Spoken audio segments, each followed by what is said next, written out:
Hey, this is Kit Cabela of Harlan's Media. I'm joined here with Johnson Peck. He's one of the organizers for the Civic Institute.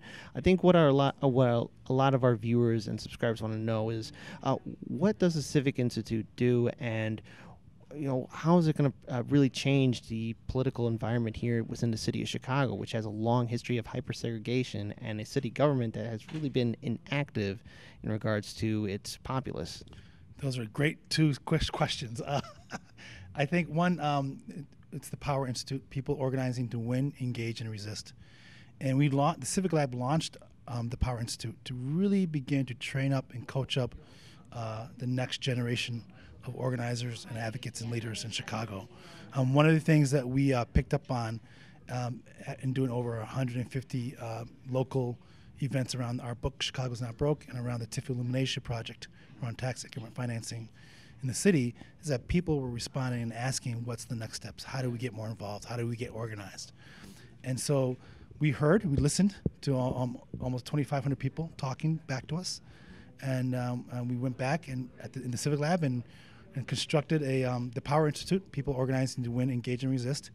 And the focus is to train up over the next several years, 500 core organizers and advocates, so that we can begin to shape the ground game in Chicago, which will address a lot of those issues and challenges that you brought up in your question.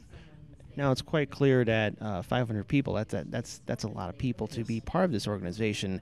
Do many of them come from low-income communities that are right now dealing with the threat of gentrification that's transforming and displacing a lot of the families and groups that lived in those areas?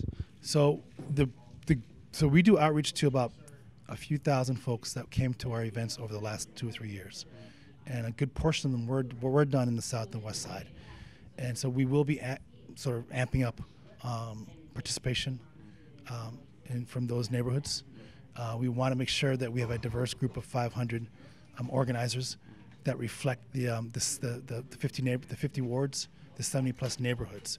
Because what we're realizing is that in order to really take on the issues of segregation, take on the challenging issues of police accountability, city corruption, all those things that we continue to budget and finances and taxes, we really need to have a broad umbrella alliance of individuals and groups across the city who can hammer on the system on multiple issues and come out of a civic framework, a civic notion that we have to get back to basics of organizing. We got to get back, train up the next generation across the wards, make sure that we begin to put more organizers, new leaders into the mix at the neighborhood level. So it has to be across the 70 plus neighborhoods. It's going to have to be 50 wards organizing and 77 neighborhoods organizing.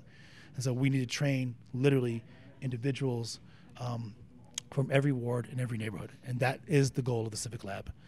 It's going to take a while to get there, but we started here. We have multiple wards here. We have at least multiple neighborhoods represented in this first class of individuals being trained to win, engage, and resist. And we're going to launch the next generation of trainings in September, and we're going to continue to scaffold this up until we get to our 500.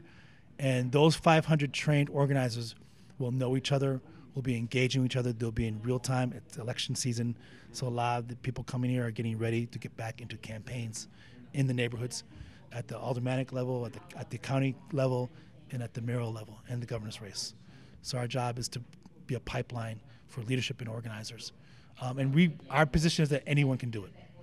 We want to reignite the civic imagination. We want to get you the tools that you need to get out there, the baseline tools of how to organize and how to win and how to resist and engage folks. And we want you to take on those burning issues that are coming out of your ward, out of your neighborhood. And that's the goal. And so far, it's looking good. The workshops are highly invested. People are energized. And the next one will be on running a grassroots campaign. And so we're using real-time data, and we're using multiple sources of folks from around the city that are working with us on this.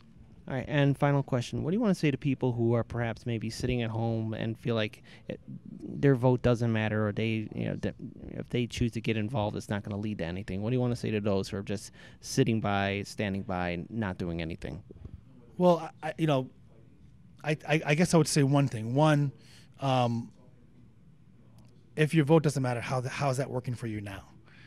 Clearly, the issues of budget and finances, taxes, health care, are going to the heart of your home, the heart of your salary, the heart of your income, the heart of your family. Everybody's got people who are dependent on health care. We're all feeling the pinch in terms of these regressive taxes. So I would ask the question is, how does it feel not voting? And if it hurts, then maybe we need to try something else. And the counter narrative can be, actually my vote can matter, provided that it's backed up with organizing efforts. It's a combination of voting, it's a combination of organizing, it's a blend of mobilizing, getting out. It's a blend. It's getting to know your neighborhoods. Go block by block. Let's organize each block. Let's get back to the fundamentals of organizing and building our neighborhoods, building our relationships with each other as neighbors and as people living in Chicago together. We keep talking about how do we break segregation, how do we do this? Well, you just got to start doing it. Get off the couch, go out, introduce yourself to your neighbors, get to know the young people on your block, get to know the elderly that need help on your block, get to know people who have extra talents, entrepreneurs, and can help out and keeping the block secure and safe and sound. Get to know the organizations in your neighborhood who are helping the homeless, who are helping others that are in need. I think the most important thing is to get up, walk out, and engage with people. And I know when you start doing that, that will feed you. What you put in is what you get out of it. And so if you can start engaging with folks at a block level, at a real granular level, house by house, I think people will begin to feel connected more. I also think the other thing we can do is that organizers and leaders need to do a better job at getting into those homes and households. And so we need to get back to basic fundamentals of organizing. We need to go back to the contact work, the door knocking, walking down the street, meeting the folks, engaging with folks, listening to what the real issues are and where people are at. In terms of the trust, the public trust in terms of government, that's going to only be solved through accountability. And so we have to hold our elected officials accountable. We also have to ignite the imagination of a new generation of folks that want to go into office with progressive politics, with ideas of how to make things better. We want to unleash the potential of folks who have talents and skills and knowledge that could be great public officials that could actually help change things at the aldermanic level, at the mayoral level, at the county level. So I think it's time for some independence. I think it's time to get back to some roots, basic roots of our country. I think it's time to understand that we need to speak truth to power, and it's a risk to take. It's going to be a long, arduous journey, but I think the reward is a better, brighter future for our children. And right now, we know that the current politicians, the group in City Hall, the mayor's office, the county level, we know that basically they're selling the future of our children down the river. They're putting us into more debt. It's getting more and more expensive to live in the city, and it's intolerable, and we need to change that. This is a city that works for all Chicagoans, and we need to create a narrative of our Chicago. We are Chicago. We are one Chicago, and we need to push back on the tale of two cities and fight like hell to reclaim our city for the people on the ground, and at the very least, for our children and young people coming up. That's a good note to end it on. And I just wanted to say thank you for joining Heartlands Media. And to all our viewers and subscribers, let's all do what we can to build a better future. Peace.